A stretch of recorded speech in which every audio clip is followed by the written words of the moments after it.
Hi, it's Wednesday. Lot to cover, so let's get started. There were a lot of follow-up questions to last week's about the negative energy. So let me go through some of these. When it's a generational curse, does it affect both husband, wife, and the children? I have never found a family where both the husband and the wife each had a generational curse on them. Doesn't mean it can't happen. I've just never seen it. Usually, let's say the husband has it on him.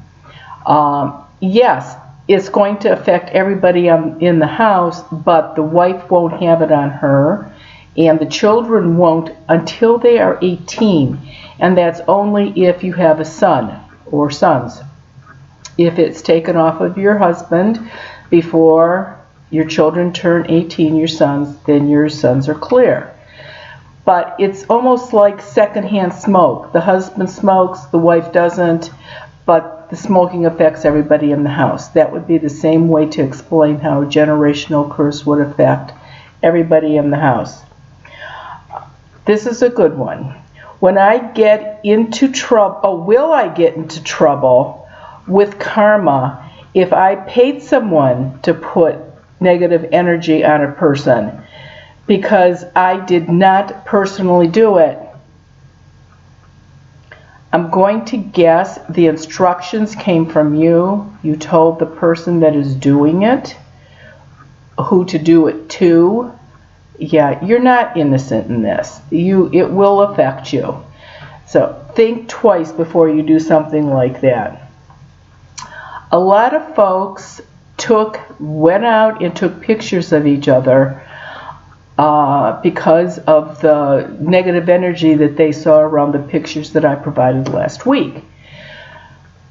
I should have said that the best way to take pictures of either an earthbound spirit or a person with negative energy on them, you want to use a film camera, not digital.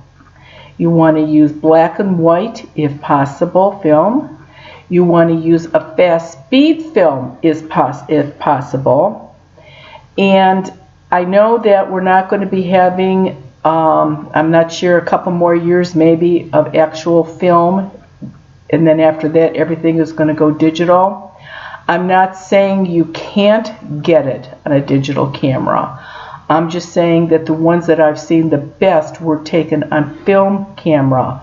Most of the pictures that I'm going to be showing you over the next weeks, they were taken many, many years ago with a film camera. And every one of these pictures was checked out by Quantico. None of them are doctored or altered, which is why I tell people when I come out, if they want to try to take a picture, buy one of those little disposable cameras, because I can't send a negative from a digital camera to be verified that it's accurate.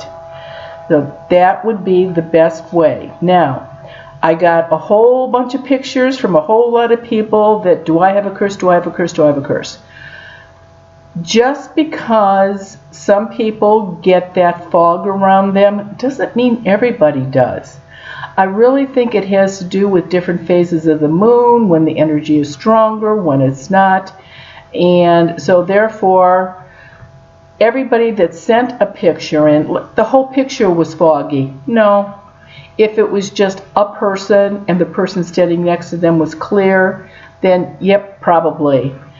But again, it just depends on how much energy there is when you take the picture. The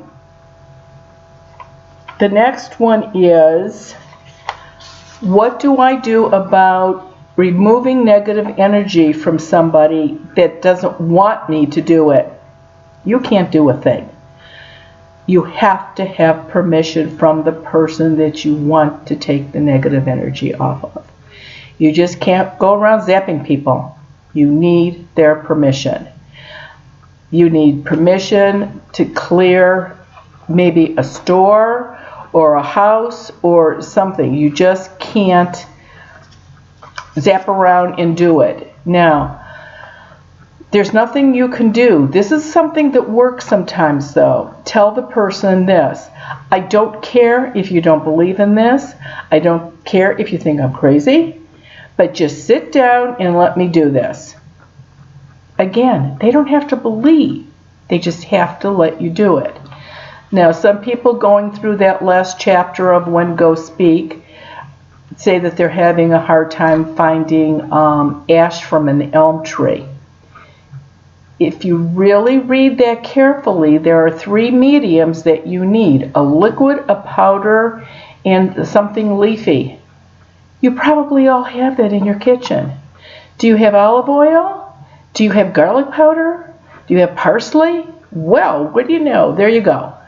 You don't have to have all that special stuff that's in the book. You can, but you don't absolutely need it. You can use the oil instead of holy water. Again, it's the liquid that is the important thing there. Now, let me show you a couple of pictures and a little story that goes with each one. The first picture I'm going to show you is, and actually this happened on both of these pictures. When I talked to the family originally, there were 3 ghosts in each family, in the houses of each of these people. When I went out to their houses, there was only 2. One was not there. I had no idea how to call a ghost. I wouldn't even know how to do that. So what I did in both of these houses was take care of the 2 ghosts that were there, protected the house with the quince seeds so that no earthbound spirit could ever come in the house again. And this is what I said to the families: your 3rd ghost is not here. The next time that spirit tries to get in, and it can't because the quince seeds are up, you're going to hear banging or kicking at one of the doors. They're going to be a little upset that they can't get in. They're not going to do this more than once or twice, but they definitely will try.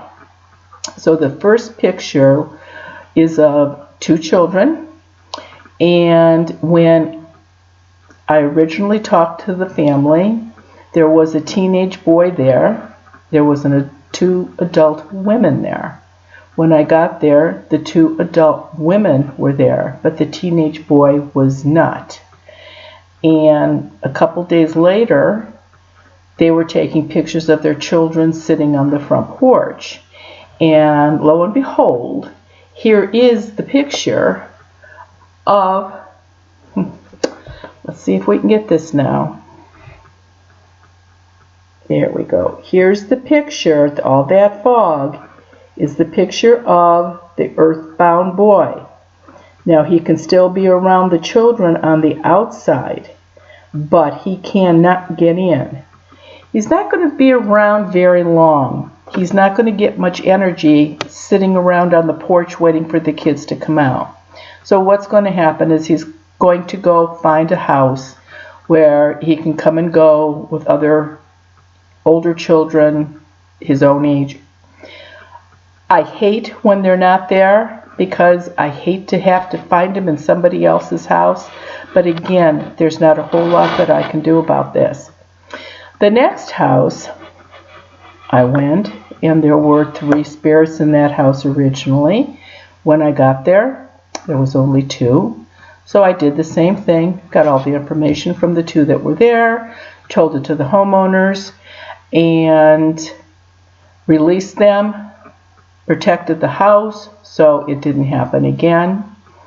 And it was this time of year, January, February, and it snowed, and there was a back deck on the house by the patio door, and they were watching TV, and all of a sudden they heard all this banging and kicking on the patio door. And they came out of the family room, and they put the light on the deck. They couldn't see anything. They looked on the deck, absolutely no footprints in the snow.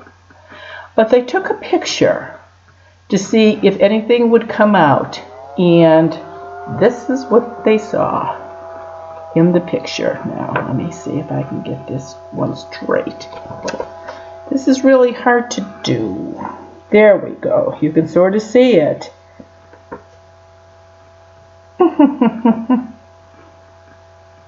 There, you can sort of see it knocking on that window. You can see the rail on the deck. It was all angry that it could not get in. So this is what it looks like. This happened exactly 3 times before that person, the earthbound spirit, stopped doing that. And it's amazing when you see them outside like that, or you can get pictures of them like that. That's pretty much what they look like, a big fog. Now, next week is Christmas. It's Wednesday. And what I'm going to do, there will be a video, and because it's the holidays, I'm going to talk about, and I'll show pictures from parties. You'd be surprised what you can find out at a party. Also, this coming Saturday, on the 21st, I will be at the Goddess Elite in North Olmsted. This will be the last time I will be there this year. And for those that are looking for last-minute gifts, I will have all my products there. Come on out and talk to me. Bring pictures. Let me see what you've got.